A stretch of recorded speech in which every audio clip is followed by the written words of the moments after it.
गजाननं भूतगणाधिसेवितं कपित्थजम्बूफलचारभक्षणम् उमासुतं शोकविनाशकारकं नमामि विघ्नेश्वरपादपङ्कजं। गुरुर्ब्रह्मा गुरुर्विष्णु गुरुदेव महेश्वर गुरु साक्षात् परब्रह्म तस्मै श्री गुरुवे नमः। तस्मै श्री गुरुवे नमः। या कुन्देन्दुतुषारहारधवला या शुभ्रवस्त्रावृता या वीणावरदण्डमण्डितकरा या श्वेतपद्मासना या ब्रह्माच्युतशङ्कर पवित्रवीर देवै सदा वन्दिता। सर्वं पातु सरस्वती भगवती निःशेषजाड्यापः निःशेषजाड्यापः।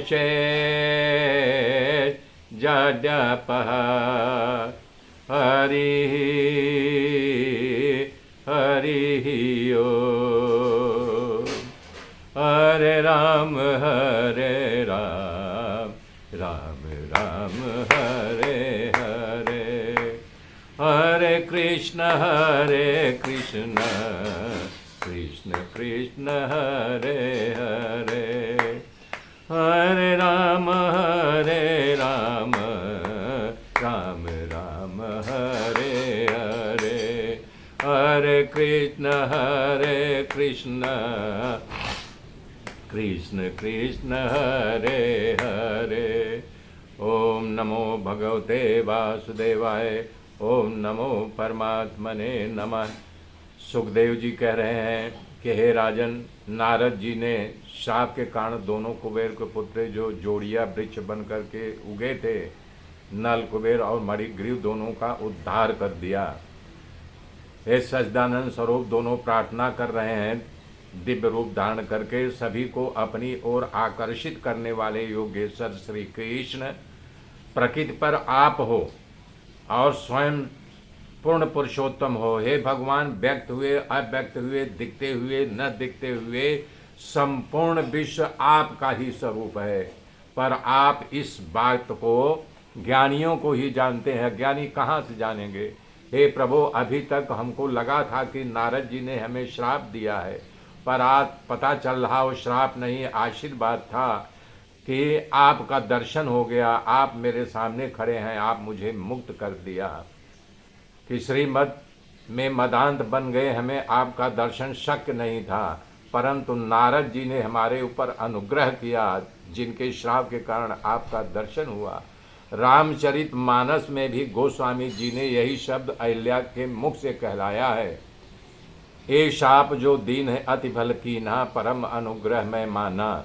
गौतम ऋषि ने जो शाप दिया था, अहिल्या बता रही हैं कि हमारे पति का श्राप जो है दिव्य हो गया कि प्रभु आपके चरणों का मुझे दर्शन हुआ और मेरा उद्धार हो गया। ऐसे ही नल कुबर और मणिग्रीव स्तुति करते हुए भगवान के पास से मांगनी किया, करें हे भगवान, हम पर ऐसी कृपा करो कि हमारी वाणी आपके मंगलमय गुणों का गान करे, हमारे कान आपके रसमय कथा को सुने और हमारे हाथ आपकी सेवा करे, हमारी हाथ जो है आपका पूजा, मन आपके चरणों का ध्यान करे। ये सारा संसार आपका निवास स्थान है, इसलिए सबके सामने हमारा मस्तक झुका करे। और संतों तो आपके प्रत्यक्ष रूप हैं, इसलिए हमारी आँख सतत उनका दर्शन किया करे। सुखदेव जी कह रहे हैं भगवान ने कुबेर के पुत्रों की स्तुति को स्वीकार किया।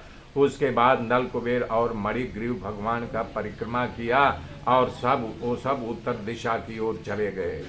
तब भगवान लीला किया, ये सब निपट गया तो उसके बाद वृक्षों के गिरने की आवाज़ आई। सारा गोकुल भाग के आया वहाँ पे और देखा जो दोनों पुराने वृक्ष से गिर गए, बगल में ओखली पड़ी हुई है, अर्जुन के वृक्ष धराशायी है।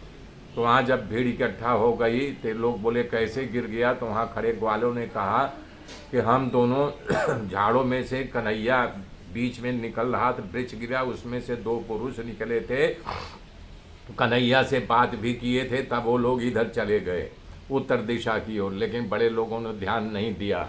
तो बता रहे हैं कि ये जो कुछ उत्पात हो रहा है प्रभु का शंकित हुए कि बालक रहस्यमय है। इधर नंद बाबा जब वहाँ आए तो कन्हैया नंद बाबा को देख करके वो पीछे से जो ओखल बंधा हुआ था उसे लेके भागने लगे कि अभी माता ने बांधा है, और नंद बाबा मारने न लगे। तब नंद बाबा कन्हैया के पकड़ करके उस ओखल से जो रस्सी बंधी थी छोड़ा। उसी में एक सुखिया नामक ग्वालन थी जो भगवान के दर्शन का प्रयास किया लेकिन सफलता नहीं मिली। तब वो ब्राह्मणों के पास गई, बोले बताइए हमारे हाथ में कोई भगवान का नहीं कि दर्शन की रेखा है क्या? तब ब्राह्मणों कहा सुखिया भगवान का दर्शन की रेखा नहीं होती है, उपासना करने से भगवान का दर्शन होता है, तुम उपासना करो।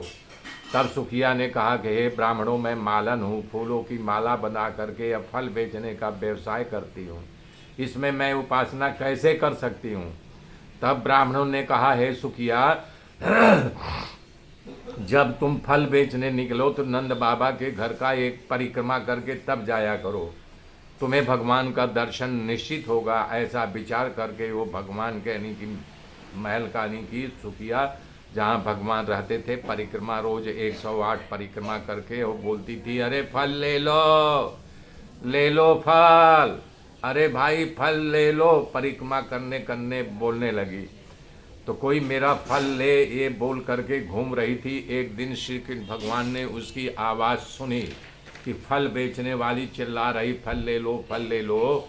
तो सुखदेव जी कह रहे हैं समस्त कर्मों के फल का फल देने वाले अच्युत फल खरीदने के लिए अपने मुट्ठी में ऐसे चावल भर करके लेके आए, लेकिन जब वो चले तो उनके नन्हे नन्हे हाथों से अंगुलियों के बीच में से चावल गिरता गया और सुखिया के पास भगवान आए, अनाज उसके टोकरी में डाल दिया, ले बोले मुझे फल दे माता। भगवान यानी सुखिया तो खुश हो गई भगवान को देख करके और उनके छोटे छोटे हाथों को फलों से भर दिया और भगवान उसकी टोकरी रत्नों से भर दिया। मित्रों, ऐसा यानी नंद जी ने कहा एक दिन खाना खाने बैठ गए तो बोले कि यशोदा अपना बालक को कहाँ है बुलाओ। तब रोहिणी को खड़ी थी, बोले कि दोनों लल्ला को बुला लो। तो रोहिणी खड़ी होकर के आवाज़ दे रही है कि हे राम और कृष्ण आओ। तो बार बार बुलाने पर उन्होंने कोई ध्यान नहीं दिया। तो यशोदा माँ के पास आके कहती है कि बहन हमारे बुलाने से नहीं आ रही, तुम बुलाओ। तब जो है यानी जा करके यशोदा कहती अरे कुल के आनंद देने वाले बेटा राम, छोटे भाई को लेकर के तुम तुरंत आओ, ब्रजराज जो है भोजन करने बैठ गए हैं, तुमने बहुत सुबह कलेवा किया है, वो पच गया होगा, भूख लगी हो, खेल बंद करो आओ। तभी उनके आंगन में कुछ गांव के बच्चे नया कपड़ा आभूषण पहन के आए। बोले बेटा क्या बात है, नया कपड़ा आभूषण पहन के आए हो? बोले माँ तुमको पता नहीं, आज तेरे लल्ला का जन्म नक्षत्र है, इसलिए हमारी माँ ने नहा धुला करके सुंदर वस्त्रों को पहना करके यहाँ भेजा है। तब बोलने नहीं चिल्ला रही, करे बेटा जल्दी आओ, आज तुम्हारा जन्म नक्षत्र है, इसलिए पवित्र होकर के ब्राह्मणों को गाय का दान दो। देखो तुम्हारे साथियों भी तैयार होकर के आ गए, उनकी माताएं उन्हें बढ़िया कपड़ा पहना करके भेजा है, जल्दी आओ स्नान करो। जब नहीं आए तो माता यशोदा दोनों बच्चों को पकड़ करके लाई, स्नान कराया, बढ़िया कपड़ा पहनाया और ब्राह्मणों को बुला करके पहले गाय का दान दिलाया। तब इसके बाद जो है भोजन कराया। उसी शाम जो है नंद बाबा के यहाँ गांव वालों ने एक मीटिंग किया कि भाई हमारे गांव में इतना उत्पात हो रहा है गोकुल में। उपनंद नामक एक वयोवृद्ध ग्वाल थे, उन्होंने कहा कि देखो हमारे लल्ला बार बार बच रहे हैं। बाल घातनी पुतना आई, इसके बाद आंधी के रूप में इनको उड़ा ले गया। इस प्रकार से देखो ये जोड़िया यानी कि ये वृक्ष गिर गए, ये बचा प्रभु की इच्छा है, हमारे कुल देवी अनिष्ट नहीं है इसलिए बचते जा रहे हैं। यहाँ रहना अच्छा नहीं है। यहाँ से थोड़ी दूर पर वृंदा नामक वन है, हम लोग वहीं चले, वहाँ पर घास भी है और रहने के लिए रमणीय स्थान भी है, पानी भी है। अगर सबको अच्छा लगे तो आज ही चल दो। इस प्रकार से सब तैयार हो गए और उसी रात जो है अपनी अपनी सब लोगों ने गाड़ी को जोड़ी और वृंदावन में आ गए। वो पुण्य में पर्वत, वहाँ गायों के लिए इतनी घास है थी, वहाँ वन गाय ग्वालों गोपियों के लिए सुविधा ही नहीं उसका सेवन करने योग्य है। ये बात सबको अच्छी लगी और सब लोग वृंदावन में आ गए। थोड़े दिन में भगवान कृष्ण बछड़ा चराने योग्य हो गए। तो उन्होंने बछड़ा चराने के लिए सबसे पहले उन्होंने वेणुनाद का प्रारंभ किया।